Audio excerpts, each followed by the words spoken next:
We provide you the platform to turn your dreams into reality. Give wings to your aspirations with KR Mangalam University. कौन है Nida Khan? HR head, assistant general manager या फिर सिर्फ एक मामूली कर्मचारी? उसके स्पेशल लेटर में क्या राज छुपे हुए हैं? और निदा के पति ने ऐसी कौन सी बात कही जिसने जांच की दिशा बदल दी है? नमस्कार, दैनिक जागरण में आपका स्वागत है और मैं आपके साथ प्रिया बिष्ट। महाराष्ट्र के नासिक से शुरू हुआ टाटा कंसल्टेंसी सर्विसेज यानी कि टीसीएस का विवाद अब एक बहुत बड़ा रूप लेता नजर आ रहा है। धर्मांतरण, यौन शोषण और ऑफिस के अंदर दबाव बनाने के गंभीर आरोप के बीच अब कंपनी ने अपनी चुप्पी तोड़ी है। एक तरफ जहां कंपनी ने आंतरिक शिकायतों से इनकार किया है, तो वहीं दूसरी ओर इस पूरे मामले की मुख्य आरोपी निदा खान को सस्पेंड भी कर दिया गया है और साथ ही निदा के पति के खुलासे भी चौंकाने वाले हैं। आज के इस वीडियो में मामले की पूरी अपडेट पर बात करते हैं। टीसीएस का आधिकारिक बयान। सबसे पहले बात करते हैं टीसीएस के आधिकारिक बयान की, जो कंपनी की तरफ से आया। विवाद बढ़ने और आलोचना का सामना करने के बाद कंपनी ने बयान जारी किया है। बयान में कहा गया है कि शुरुआती इंटरनल जांच में कंपनी ने नासिक यूनिट से जुड़े सिस्टम और डॉक्यूमेंट्स की जांच की है। कंपनी ने साफ तौर पर कहा कि उनके इंटरनल सिस्टम यानी कि पॉश या एथिक्स चैनल पर इस मामले से जुड़ी कोई भी शिकायत पहले नहीं मिली थी। कंपनी उन दावों को खारिज कर रही है जिसमें कहा गया था कि पीड़ितों की शिकायतों को दबाया गया। हालांकि मामले की गंभीरता को देखते हुए कंपनी ने एक हाई लेवल निगरानी कमेटी, ओवरसाइट कमेटी बना दी है, जिसकी अध्यक्षता बोर्ड के डायरेक्टर के मिस्त्री करेंगे।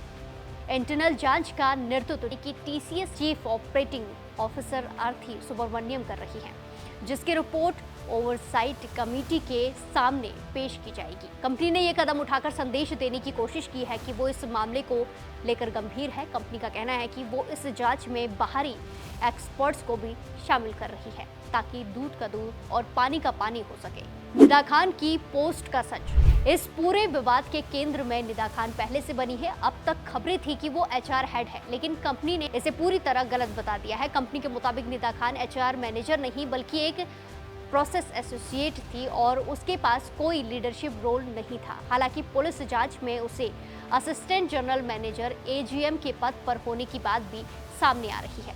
विवाद बढ़ने के बाद टीसीएस ने 9 अप्रैल 2026 को निदा को तुरंत सस्पेंड कर दिया था और उसका कंपनी नेटवर्क एक्सेस भी बंद कर दिया था। निदा को लेकर जो सस्पेंशन लेटर सामने आया है, उसने कई भ्रामक दावों की हवा निकाल दी है। इस चिट्ठी से न सिर्फ कंपनी के सख्त रुख का पता चला है, बल्कि निदा की असली पोस्ट को लेकर भी स्थिति बिल्कुल साफ होती नजर आ रही है। कंपनी ने अपने लेटर में सख्त लहजे में कहा है कि न्यायिक मामले की गंभीरता को देखते हुए ये कदम उठाया गया है, ये एक्शन लिया गया है। प्रबंधन ने साफ निर्देश दिया है कि वो किसी भी अन्य कर्मचारी से इस विषय पर बात ना करें। ये कॉर्पोरेट जगत के लिए एक कड़ा संदेश है कि वर्कप्लेस पर इस तरह के गंभीर मामलों को कतई बर्दाश्त नहीं किया जाएगा। वहीं इस पत्र में स्पष्ट रूप से लिखा है कि निदा 27 दिसंबर 2021 से कंपनी में प्रोसेस एसोसिएट के पद पर कार्यरत थी। फरार निदा खान के पति का बयान। वहीं सबसे चौंकाने वाला अपडेट निदा खान के फरार होने को लेकर है। नासिक एसआईटी की टीम जब ठाणे के मुब्रा इलाके में निदा की तलाश में पहुंची तो वहां उसके पति ने एक अजीब दावा किया।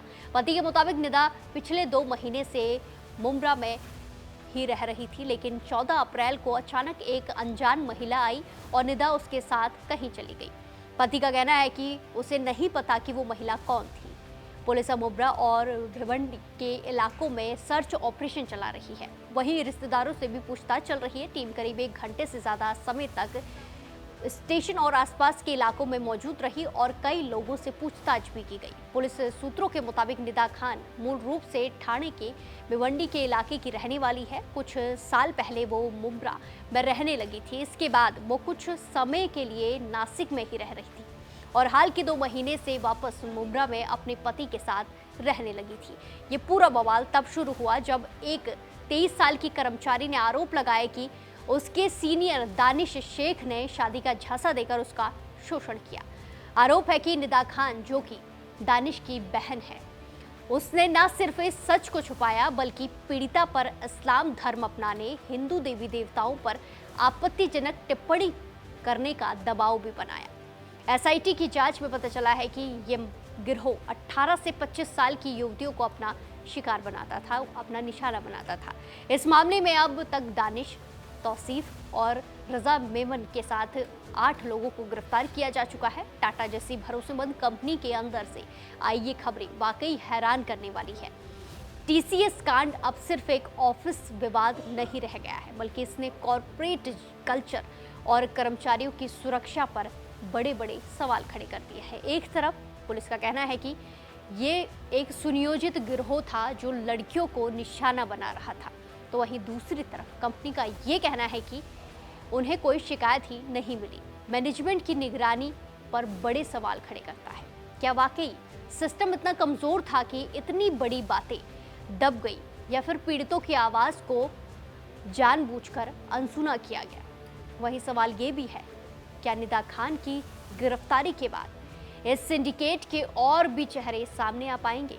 इस खबर पर आपकी क्या कुछ राय है, कमेंट्स में ज़रूर बताएं। और देश और दुनिया की खबरों के लिए जुड़े रहिए दैनिक जागरण के साथ। और अगर आपको ये वीडियो पसंद आई तो इसे लाइक करें, चैनल को सब्सक्राइब करें। नमस्कार।